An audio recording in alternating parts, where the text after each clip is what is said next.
Olá pessoal, eu sou Leonardo Tinoco e sejam bem-vindos ao canal do Tinoco. É o canal de review de livros e assuntos relacionados a qualquer tipo de literatura, seja ela de forma escrita ou virtual.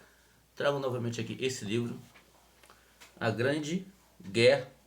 Não posso falar essa palavrinha aqui, o YouTube não gosta. A Grande Guerra dos Continentes, do Alexander Dugin, filósofo e escritor russo, que as pessoas acreditam que ele seja uma espécie de guru do presidente russo Vladimir Putin. E o vídeo de hoje é o 10º vídeo que eu faço a respeito desse livro. Trata-se das convergências entre a CIA e a KGB. Vamos ver aqui, segundo o Dugin, no que a CIA e a KGB tanto combinam, tanto convergem, né? O que elas têm em comum. Então vamos à leitura. Começamos aqui. A CIA, enquanto instrumento do atlantismo americano, pertence tipologicamente à mesma categoria conspirológica, ou seja, a KGB e a CIA, elas pertencem à mesma categoria conspirológica. Vamos ver qual é. Para além disso, nas origens desta organização encontramos figuras de primeiro plano da maçonaria americana, que, diga-se de passagem, os maçons europeus consideram como irregular, ou seja, herética e sectária. Contudo, aqui surge uma questão válida per si. Não serão os Estados Unidos, na sua totalidade, no domínio da religião ou da metafísica, heréticos e sectários? Aqui o Dugin, de forma sarcástica, né, faz uma pergunta em relação ao que os americanos são em relação à religião, né? Que eles são sempre sectários e heréticos, são hereges, né? Continuando aqui. A CIA, como a KGB, nunca foi indiferente à magia ou à parapsicologia, e no seu conjunto, o seu papel na civilização moderna é muito comparável ao papel da KGB. Ele quer dizer aqui que tanto a KGB quanto a CIA, elas são indiferentes à magia e à parapsicologia, ou seja, elas fazem uso desses instrumentos, tanto a magia quanto a parapsicologia.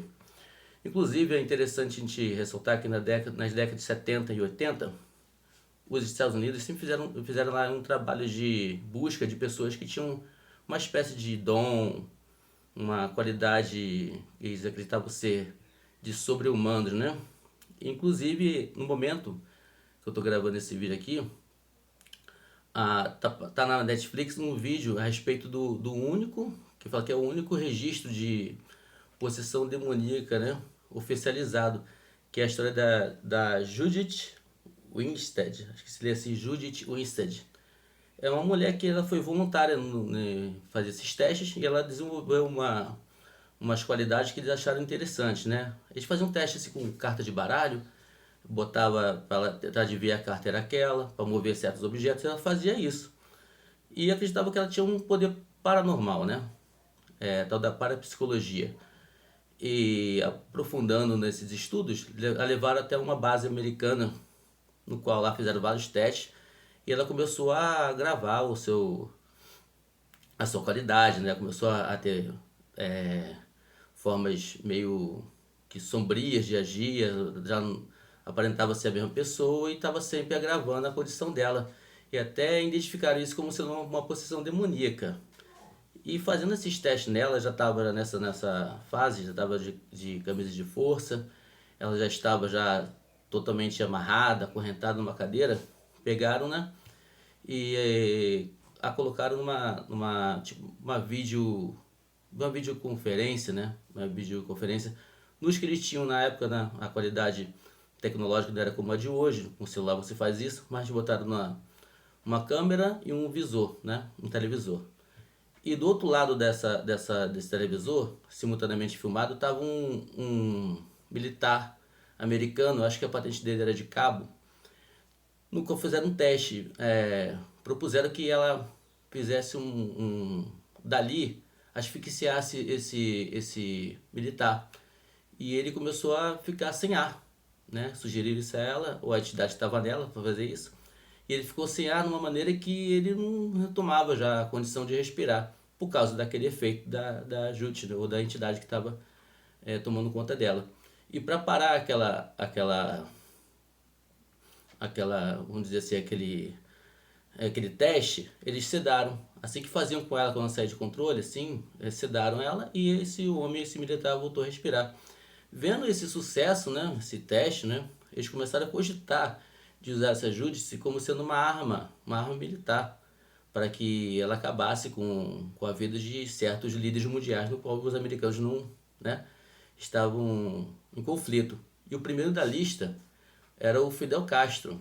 Então, eles tinham sim a intenção de, segundo né, esse documentário, né, esse filme que foi baseado numa história, né, no fato, de usar a parapsicologia, né, no caso é uma entidade, né, espiritual, para fins políticos e militares próprios, né, ou seja, aniquilar seus adversários políticos. Isso aí sugere nesse documentário, esse filme, a respeito desse relato que acredito que foi o primeiro e o único o relato oficial de que tenha sido registrado uma possessão demoníaca. Só uma observação aqui, que tem um fundamento, né, que assim como a KGBC também tinha essas ideias, né, de usar a magia e a parapsicologia. Continuando aqui, a CIA e os seus predecessores, com os serviços secretos ingleses, desde o princípio do século, encheram a Eurásia com uma rede de agentes, que influenciaram constantemente o curso dos eventos históricos num sentido atlantista. O que ele quer dizer com isso aqui? Que a CIA, ela enchia a Eurásia, no caso ele está falando aqui da União Soviética, né? Com seus agentes, seus espiões, e esses agentes faziam coisas, faziam sabotagem, se filtravam lá e mudavam o curso da história daquele local, influenciavam de alguma forma, né?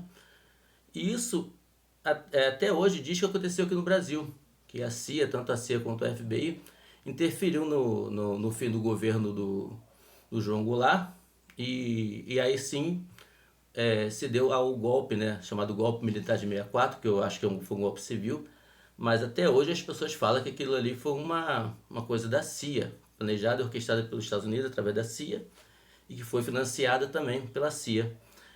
E inclusive eu tenho um livro aqui do Ladislav Bittman, aqui ó, KGB, e a desinformação soviética.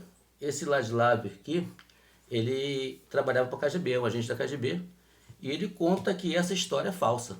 Ele conta até hoje sobre uma suposta carta, né, que foi escrita por um diretor do FBI para um agente aqui do FBI aqui no Brasil, que dizia que a CIA e o FBI tava manipulando as coisas aqui no Brasil e o golpe foi feito por eles mesmo.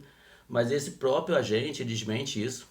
Inclusive ele falou que desmentiu isso em 85, né?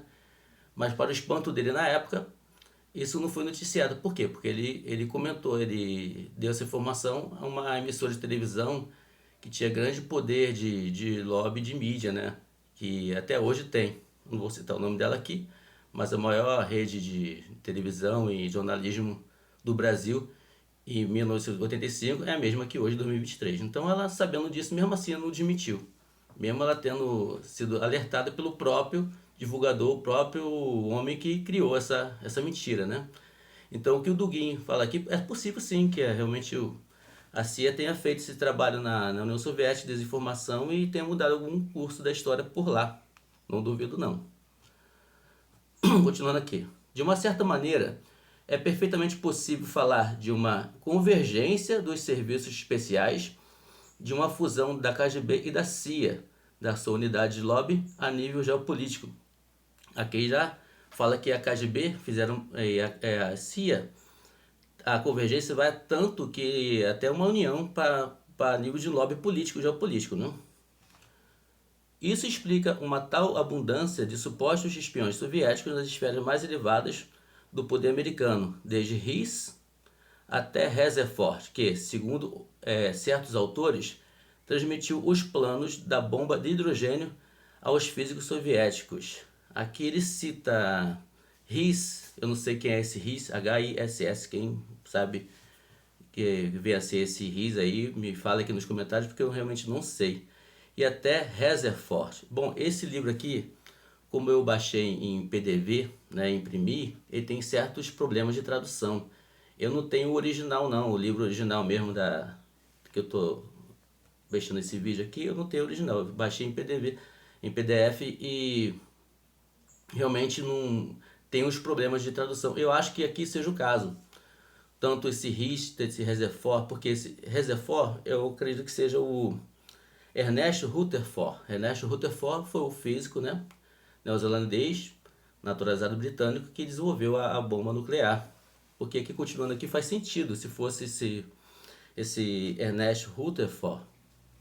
Continuando aqui o texto, né, diz que é possível a este propósito que nesse lobby atlantista dos cientistas nucleares soviéticos americanos, né, o acadêmico Sakharov tem a ele próprio travado conhecimento com os projetos mundialistas de tendência anti-eurásicas, nos quais baseou mais tarde as suas ideias sociais e políticas futurológicas, né? Fala que esses homens aqui, eles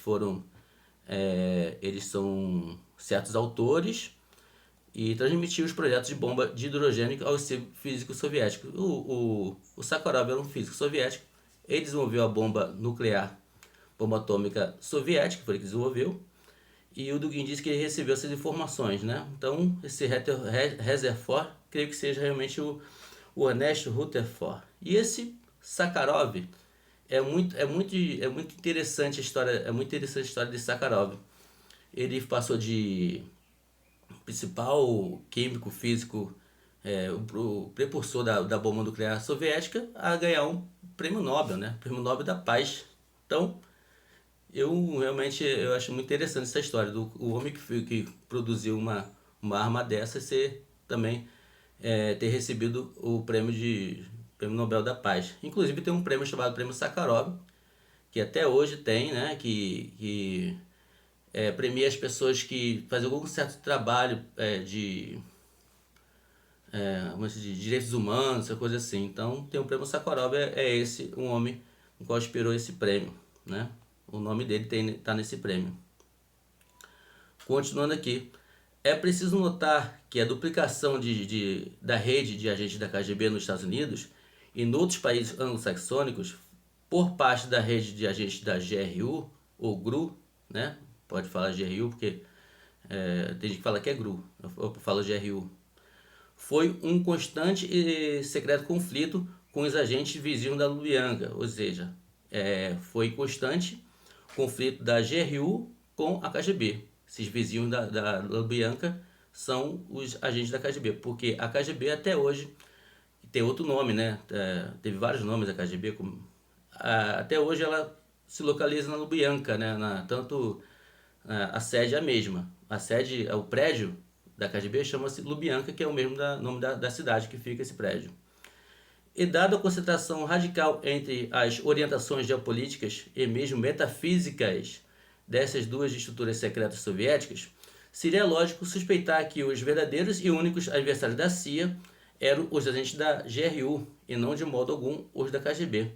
A gente sempre viu, né, sempre foi mostrado pra gente que a CIA e a KGB sempre foram inimigos, eram inimigos, mas segundo Dugin, a CIA e a KGB são aliados e que na verdade a GRU, que é a instituição que luta contra a CIA e também contra a KGB, mesmo ela sendo russa também igual a KGB. Esta convergência dos serviços secretos, bem como o realinhamento convergente dos comunistas soviéticos do escalão mais elevado com os mundialistas americanos, são fundadas na unidade de orientação geopolítica fundamental, na unidade de uma estrutura secreta que utiliza os atlantistas do Ocidente, tal como os atlantistas do Ocidente são os da KGB que eles falam, né? Tal como os agentes atlantistas do Leste, não, esses são da KGB, do Ocidente, a CIA, desculpa, e os do Leste são da KGB, ocupando por vezes os postos mais elevados no Estado e na nomenclatura política, ou seja, esses agentes influenciam e também tomam postos políticos de presidente, né, e de ministro, chefe de Estado. Inclusive, não é mentira isso, o Putin, Vladimir Putin, ele era da KGB e agora é presidente da Rússia. Continuando, mas a fusão completa, agora ele fala da fusão completa e agora vem a parte que o Dugin insiste em colocar como sendo importante, também acho que seja importante, que é a coisa mística das coisas, da história, né? A história sempre aparelhada a alguma coisa mística, coisa da escola perennialista, né? Do René Guénon, que ele lê muito René Guénon, então ele tem essas influências, como se tudo fosse impulsionado, movido por alguma coisa mística, né? Mas a fusão completa e manifesta destes dois ramos da ordem da dança macabra, coisa que eu falo a respeito do vídeo número 9, né? Desse livro, tá lá que eu falo o que é a dança macabra ou dança da morte, né? Mas eu prefiro falar dança macabra porque aqui eu posso falar. Foi entravada, ou seja, foi bloqueada, a partir de um certo momento pelos esforços do lobby eurásico alternativo, geneticamente ligado à GRU e ao Estado-Maior Soviético, ou seja, a GRU, que é a agência de Estado, né, soviético, e o próprio Estado-Maior Soviético, a Presidência da República, mas incluindo também na sua rede numerosas estruturas de serviços de informações europeus e asiáticos, em particular da Alemanha e da França, devido aos projetos geopolíticos secretos do general de Gaulle. O general de Gaulle foi aquele que lutou pela França, né, na Segunda Guerra Mundial contra os alemães, os nazis. Ele foi tipo nomeado assim provisoriamente como sendo presidente da França de 42 a 44. Depois ele foi eleito presidente da França, também depois foi reeleito, né? Então foi um herói na luta contra os nazis, esse general de Gaulle, né? Dos países árabes também. Unidos ao serviço de ordem alternativa, a Ordem da Eurásia, igualmente conhecida sob o nome de Sociedade dos Menestréis de Múrcia. Agora vem um bombardeio de nomes aqui, pode parecer estranho e são estranhos mesmo. Sob o nome de Sociedade de Menestréis de Múrcia, ou Ordem de Heliópolis, não é Heliópolis de Belfort Roxo não, que quem mora no Rio pensa que, mas não é não. De Heliópolis, Ordem de Apolo, vencedor solar da serpente Piton, serpente essa que a tradição grega identificava com o deus egípcio Sete, com o asno vermelho. Eu falo sobre o Sete e o asno vermelho também, essa relação no vídeo anterior, o vídeo número 9, que fala sobre esse livro. Mas vamos lá tentar entender um pouco aqui essa salada de nomes estranhos aqui que eu acabei de ler. O nome de Sociedade dos Menestréis de Múrcia. O que seria isso? Menestréis é uma coisa medieval, onde alguns poetas cantavam, né, músicas e poemas que faziam parte da história no momento, né, que relatavam sendo daquele momento de Múrcia. Múrcia vem da palavra merci, também, que é a palavra, pode ser tanto inglesa quanto francesa, que quer dizer graça, por graça. E ela faz referência também a Múrcia, a deusa Vênus. Aí que combina tudo que a gente lê depois. A deusa Vênus é uma deusa romana, deusa da fertilidade, do amor, né? E ela tem outros nomes também. Ela tem o nome de, acho que é Ísis, no Egito, tem também de Cibeles, tem de Semíramis, Juno. Então ela tem em cada lugar do Egito, na Grécia, na Mesopotâmia, teve um nome. E essa Semíramis, ela é a mãe de Nimrod, mãe e esposa de Nimrod, que foi o construtor da Torre de Babel, fundador da Babilônia, né? Então a gente vai entender por que esses nomes depois aqui. Ordem de Apolo. Apolo é outro nome de Nimrod também. Apolo, Deus Sol, Baal, Babel, são todos nomes de Nimrod. Vencedor solar, tá vendo? Vencedor solar, porque Baal e Babel, Apolo, são o Deus Sol. O Sol significa esse tal Deus que tem esses nomes todos aqui. Da serpente de Piton. Piton foi aquela cidade que foi construída pelos egípcios lá no Egito, né? E essa serpente de Piton deve ser aquela serpente que lutou contra a serpente de Moisés. Moisés transformou o cajado dele, essa é a história bíblica, né? Em serpente, a serpente de Moisés comeu essa serpente lá da cidade de Piton.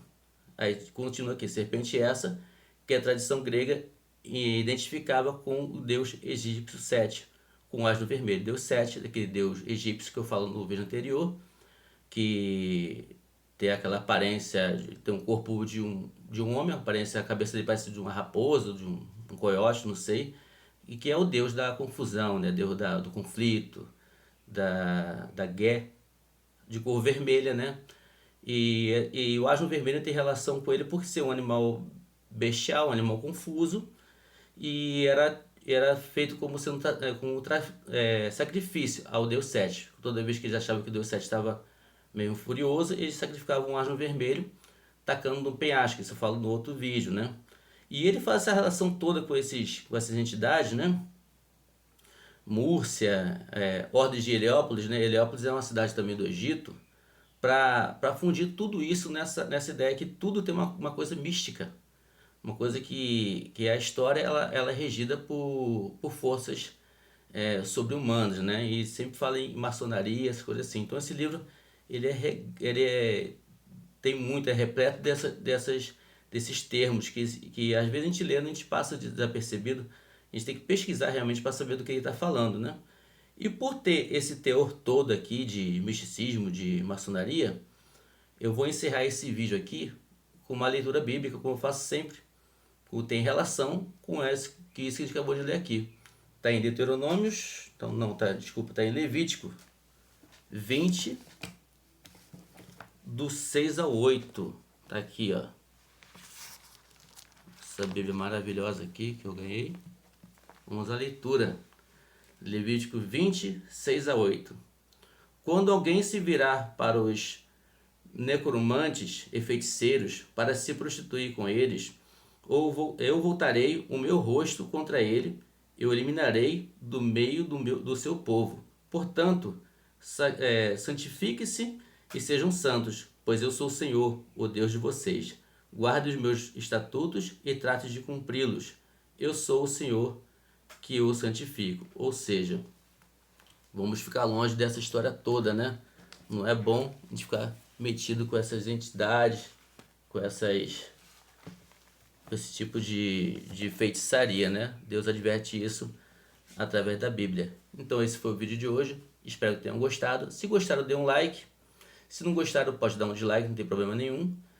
Se inscreva no canal do Tinoco. E se achar que alguém tem interesse nesse tipo de material, esse tipo de conteúdo, repasse através dos grupos de WhatsApp e Facebook, tá bom? Então, é isso só. Por hoje só. Até o próximo vídeo. Fique com Deus.